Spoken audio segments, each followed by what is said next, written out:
This has been a very bad thing for the United States. It's been a total waste of time.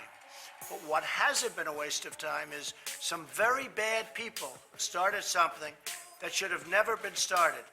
And I hope that's going to continue forward, because people did things that were very, very bad for our country and very, very illegal. And you could even say treasonous. Okay? Thank you very much. On this episode of Just Informed Talk, did the United States Secret Service just catch a Chinese spy trying to break in to Mar-a-Lago, President Trump's getaway in West Palm Beach? That and much more on this episode of Just Informed Talk. Hi, I'm Craig, and welcome to another episode of Just Informed Talk. I always like to begin by saying thank you to everyone who's hit that subscribe button. If you haven't, come here to the landing page, click the big red subscribe button, make sure you hit the bell for notifications. That helps channel out big time. Also, make sure you hit the thumbs up button, the like button. That lets me know you want to see more of this content. You guys want to see me make more of these videos. So today we have a pretty incredible story. First of all, to check out the Q boards. This is where we left off. We left off at Q post 3310, and there hasn't been anything new yet. We're keeping an eye on the boards, and we'll let you know as soon as more things develop there. But with that being said, this episode is going to be pretty interesting. We're going to talk about what's been going on in the news. We're going to be talking about this crazy story about a woman who was arrested trying to break in to President Trump's retreat in Palm Beach, Mar-a-Lago, and she had 2 Chinese passports and some very, very suspicious things on hard drives. We're going to talk about that story a little bit later. But first, before we get into that, I want to jump right into this breakdown of the operations that led up to where we are at today. So first of all, here was a graphic that was produced by one of the Anons, which actually is a flowchart that perfectly illustrates what happened, who was involved, and how this whole thing came to be and came to pass. And by this whole thing, I mean the Russia collusion hoax narrative that's been given to us by the media. And this is how it was all manufactured and put together. These are the individuals involved. I will tweet this graphic out after the video and also share the link to this actual piece of, or this picture, so you guys can look at it for yourself. But what this explains is how the HRC coordinated with the DNC through W. Wasserman Schultz and her campaign manager, Robbie Mook, in order to coordinate with the White House and other intelligence agencies, including the DOJ and the FBI, to put this whole thing together. These are the players that were involved. In the White House, you had Barack Hussein, you had Valerie Jarrett, Dennis McDonough, Joe Biden, Rahm Emanuel, John Kerry, Samantha Powers, and Karen Mills, all helping and knowledgeable of this insurance plan that was happening. You have in the CIA, you have John Brennan, that's all classified. The NSA was the one who helped expose that connection. Also, you have the Department of National Intelligence, James Clapper, who's connected directly to funneling the information about the Steele dossier to the DOJ, where you have Loretta Lynch, Sally Yates, Bruce Orr, David Lawrence, Peter Strzok, David Laufman, John Carlin, Mary McCord, and Rachel Brand, all being involved. And of course, this is how it all moved. And then you can get into the whole tarmac meeting and how that connects back to the Department of Justice. And also you have the FBI with James Comey, McCabe, Rubicki, Michael Steinbach, Bill Priestap, Peter Strzok, Lisa Page, Jim Baker, Michael Corton, Josh Campbell, Sally Moore, Tosh Gower, and Kevin Kleinsmith and John Priestap, all working to push this, to get the dossier used in order to obtain FISA warrants, in order to go and spy on the President of the United States. So this is a great flowchart that puts it all together. Where did it come from? We had Christopher Steele working with Fusion GPS, which was funneled through Perkins Coie, which was lobbied by the DNC, or retained by the DNC. Then it was pushed down to the Washington Free Beacon, and No Name McCain was one of the integral players in pushing that into the media, which it had already existed by that time in the presidential daily briefings and at the FBI and DOJ top brass, because it was being back-channeled in through people like Nellie Orr and Bruce Orr and their connections to, of course, the CIA and John Brennan. So this actually wraps it all up in a nice little neat bow, and it all starts with this UK, Five Eyes intelligence collection and all that stuff. So, or in the UK's involvement through Steele and Fusion GPS. So this is an interesting graphic. I really wanted to share that first. Now, here's another interesting piece of news that's been coming out the last few days. talking about how Mueller dragged out the investigation for more than a year after finishing it. So after finishing his findings, basically what the story goes into is the fact that this report was done a long time ago, but it was kept alive to go after other people involved, targeted individuals. You look at what happened to Paul Manafort, you look at what happened to Roger Stone, you look at what happened to others involved, George Papadopoulos. They left it open so they could go after all of these people. And what they did in doing that was charge them with crimes such as like obstruction of justice. Now, in Manafort's case, he was being charged for crimes he committed a while ago, way before all this. But if you look at the way that what happened to George Papadopoulos, what happened to General Flynn, all of this stuff was process crimes. They're obstruction, but the one thing nobody ever talks about is like, oh, well, it's instruction or it's obstruction of a crime that you were trying to manufacture, right? That they were trying to frame somebody with that never existed. Like this Russia collusion thing, right? That's the whole point.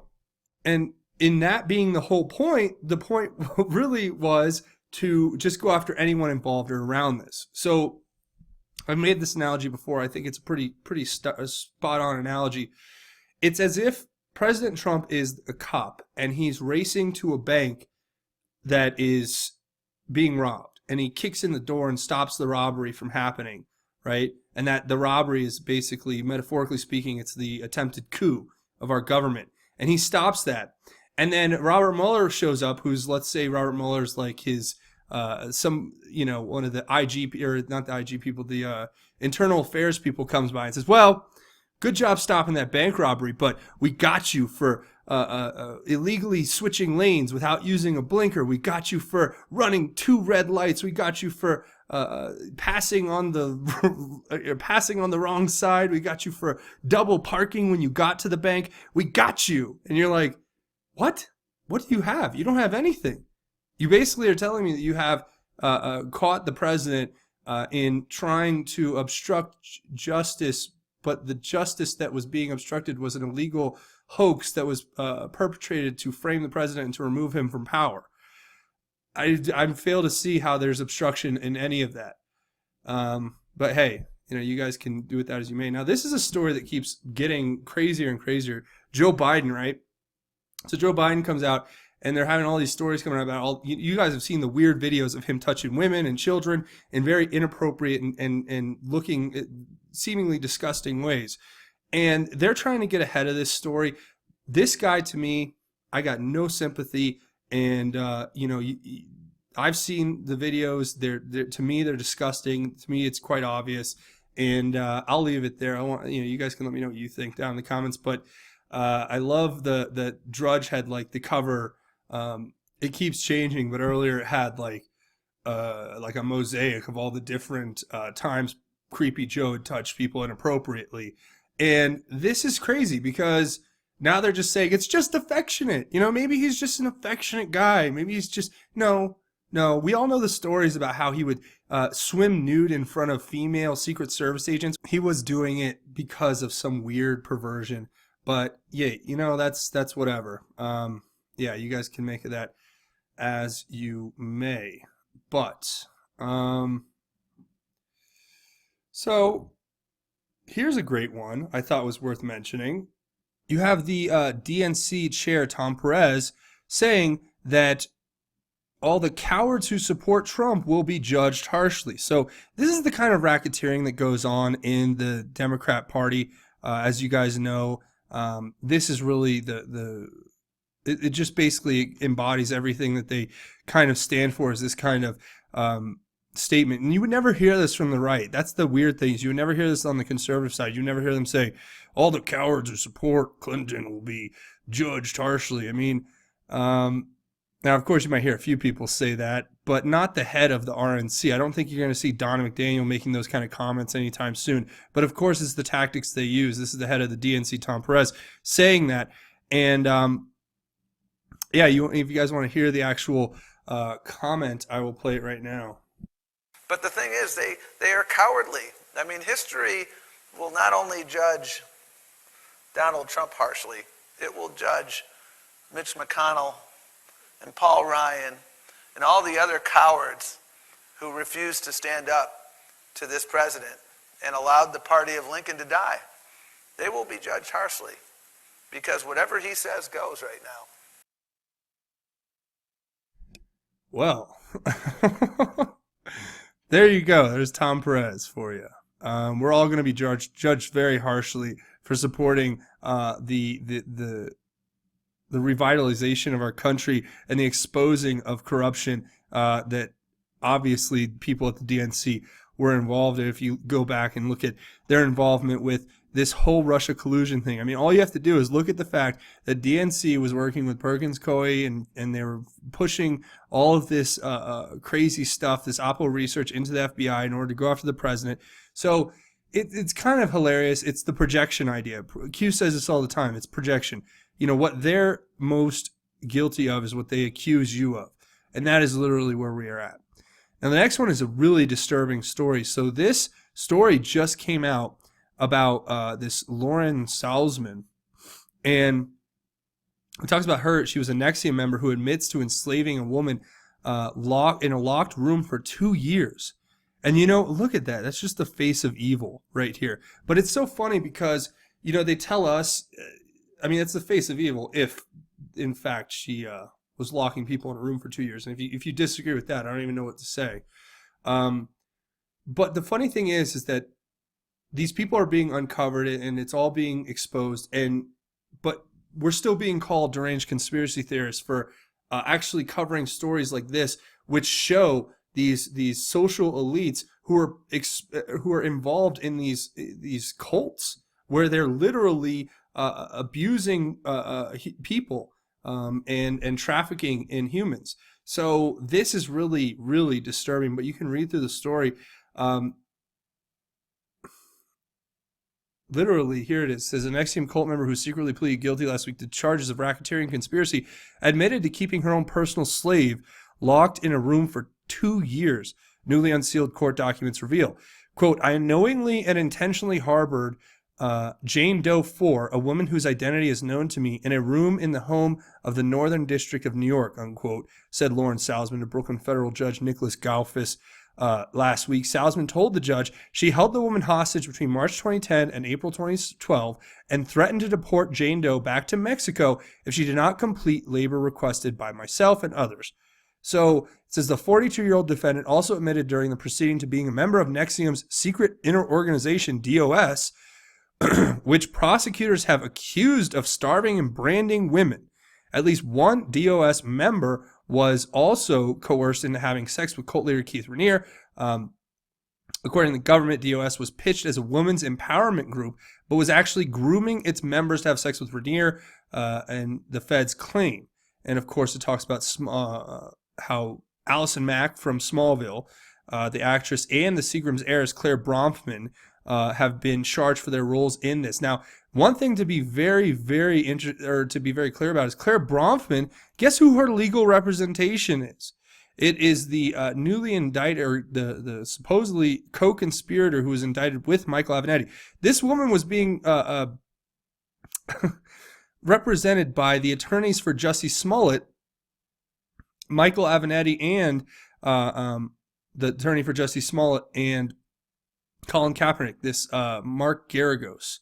So these people are all connected. This woman, Claire Bronfman, the Seagram's heiress, the one who inherited all that money from the Seagram's fortune. You guys know Seagram's, like the ginger ale and all that stuff, I think, and liquor and everything. But this, you can't make this stuff up. Her lawyer was basically one of her retained lawyers. The judge was asking her was apparently Michael Avenatti and this whatever his name, Garagos guy. And both these guys are working with Claire Bronfman, and she basically like passed out in court. It was just crazy. Yeah. So these are all the people who are involved, and you can read through the story. Obviously, I'll leave a link to it down below, and that's definitely something that we could all look into. Now, here's the story I really wanted to get to. So this woman was arrested at Mar-a-Lago club with 2 Chinese passports, malware, feds say. So what happened was, this was apparently some Chinese woman, Yujing Zhang, had basically gotten past multiple layers of security at Mar-a-Lago in Palm Beach and didn't make it into any of the main buildings or wasn't able to access any of the terminals, according to what I've read. But you have to hear the story. I'm just going to read the story to you. This is breaking just now. It says, a woman illegally entered President Trump's Mar-a-Lago club while in Florida over the weekend while carrying 2 Chinese passports and malware, federal prosecutors say. Yijing Zhang, 32, visited the president's Palm Beach club on Saturday and told a Secret Service agent at a security checkpoint that she wanted to use the pool. A criminal complaint filed in the U.S. District for the Southern Court of Florida on Monday stated. It says she showed the agent 2 Chinese passports and tried to determine whether she was on a membership list, according to the complaint. Secret Service reportedly said she was not on the list, but a club manager thought she was related to a member of Mar-a-Lago with the same surname. She didn't definitively say whether she was or not, and due to a potential language barrier issue, Zhang was able to enter Mar-a-Lago, agent Samuel Ivanovich wrote in court documents. Once inside, Zhang allegedly rode on a valet golf cart and eventually told a receptionist she was at the club for a United Nations Chinese American Association event to take place later that day, an event which the receptionist knew wasn't scheduled. Zhang told the Secret Service she was there to attend a United Nations friendship event between China and the U.S. and said she was visiting Mar-a-Lago early to take photos of the property, seemingly contradicting her earlier statement that she was there to visit the pool. She reportedly showed Ivanovich an invitation in Chinese that he could not read. The woman was removed from the property and became verbally aggressive with agents when she was interviewed, the documents allege. Ivanovich said it was clear Zhang could speak and read English well, and said she claimed to have traveled from Shanghai to Florida after someone named Charles, whom she met on a Chinese social media app, told her to attend this event and attempt to speak with a member of the president's family about Chinese and American foreign economic relations. Zhang also denied she told agents she was at the beach club to swim in the pool. The agent said Zhang carried 4 cell phones, a laptop computer, an external hard drive, and a thumb drive containing computer malware. She did not have a swimsuit. Zhang has been charged with making false statements to federal agents and illegally entering a restricted area. She remains in custody pending a hearing next week. There is no indication Zhang was ever near the president, who was golfing at Trump International Golf Club in West Palm Beach on Saturday. There's also no indication that she is connected to Li Yang, a Chinese native Republican donor and former Florida massage parlor owner. Yang recently made news after it was learned she was allegedly promised Chinese business leaders via her consulting firm access to Mar-a-Lago, where they could mingle with the president. The Secret Service told Fox News on Tuesday that, quote, this is an ongoing investigation, but would not comment on the case. Incredible. Incredible. So what you have here is a possible Chinese spy trying to access the Mar-a-Lago with all of this crazy stuff. Did you hear what they described her as having? Right here where it says, the agent said that she had 4 cell phones. Who has 4 cell phones? I mean, some people I know have 2. I've never heard of anyone with 4 cell phones, a laptop computer, an external hard drive, and a thumb drive containing computer malware. Well, I wonder what they were trying to get access to. You think the Chinese might be trying to get access to Mar-a-Lago to hear what's going on there? Oh, yeah, and they were talking about the meeting with Xi Jinping in Mar-a-Lago. So, look, guys, you can see obviously where we're at right now. This is a breaking story, and there's probably going to be more developments, but everybody seems to be keeping this kind of hush-hush.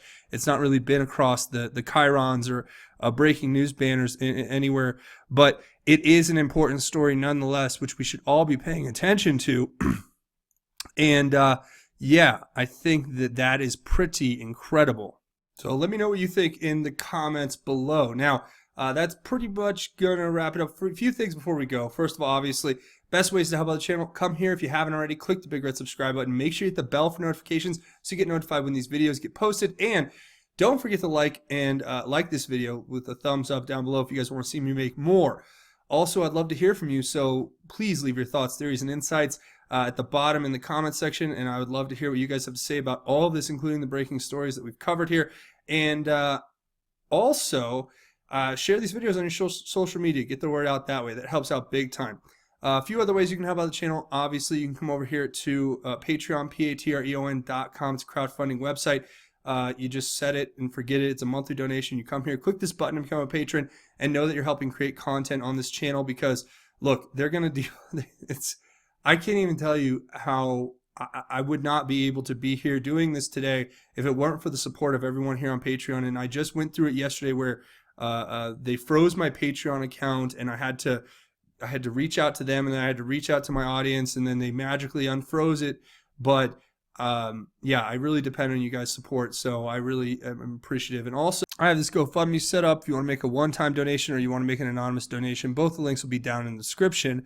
Another way you can help out is to come find me over here at Just Informed News, the official website for Just Informed Talk. If you want all the links to the Q stuff, to do that kind of research, or you want links to different news websites, or you want to check out breaking news here, and you get all of the latest Q videos. So that's definitely something you guys should go check out. And also don't forget to come find me over here on Twitter at JustInformYou. It's a great way to help out the channel and get involved in the conversation. And I love hearing from you guys and seeing your tweets and reading and sharing my tweets. So it's a good way to just kind of stay up to date with what we're doing, keep track of what we're doing, That's a cool way to do it. It's at JustInformYou on Twitter. You guys should definitely go check that out. So we do one more thing at the end of each episode. It's called God's Grace is Greater. It's a segment we do at the end of each episode where we talk about God's grace and how it is truly greater. And I really want to talk about, God's grace, and what it means. I'm going to read James, the book of James. I'm going to read chapter 4, verses 6 through 10. And I want these words to kind of remind you of what God's grace really means. Here, I'll start. It says, but he gives greater grace. Therefore he says, God resists the proud, but gives grace to the humble. Therefore submit to God, but resist the devil, and he will flee from you. Draw near to God, and he will draw near to you. Cleanse your hands, sinners, and purify your hearts, double-minded people. Be miserable and mourn and weep. Your laughter must change to mourning, and your joy to sorrow. Humble yourselves before the Lord, and he will exalt you. Now, when you read that, basically, the way I read it is God's telling us to resist being proud and prideful, and to embrace humility, which is being humble, admitting you don't know everything.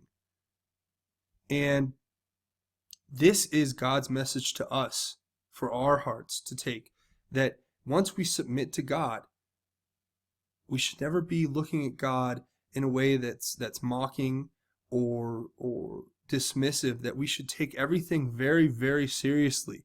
And once we purify ourselves in our hearts, that's when we should understand that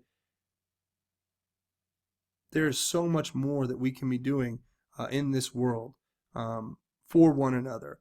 And if we practice those things every day, and we put God first, and we remember the teachings that we are given and draw near to God, then we will be saved and we will be exalted by the Lord.